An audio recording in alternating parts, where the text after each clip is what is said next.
Chairman P T I barrister Gohar Ali Khan کا کہنا ہے کہ تحریک انصاف میں کوئی فارورڈ بلاک نہیں ہے۔ اسلام آباد میں میڈیا سے گفتگو کرتے ہوئے بولے، بانی پی ٹی آئی کی ہدایت پر منوعن عمل ہوگا، ان کی ہدایت کے مطابق خیبر پختونخوا آگے بڑھے گا۔ بانی پی ٹی آئی نے سہیل آفریدی کو نامزد کیا ہے۔ انہوں نے علیمہ خان اور علی امین گنڈاپور کے بیانات کا کوئی ذکر نہیں کیا۔ پاکستان تحریک انصاف میں کوئی بھی فارورڈ بلاک نہیں ہے۔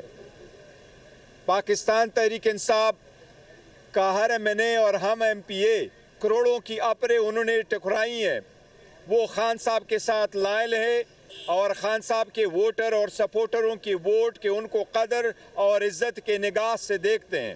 پاکستان تحریک انصاف کی کے پی کے میں 91 ایم پی ایز ہے، 91 ایم پی ایز متحد یکجا ہے اور خان صاحب کے ہدایات کے مطابق جو خان صاحب کے ہدایات ہوں گی اسی کے مطابق عمل درآمد کریں گے۔ وزیر اعلیٰ کا استعفیٰ دینا چونکہ ایک آئینی مسئلہ ہے، لہٰذا وہ پروسیس کا انتظار ضرور ہوگا۔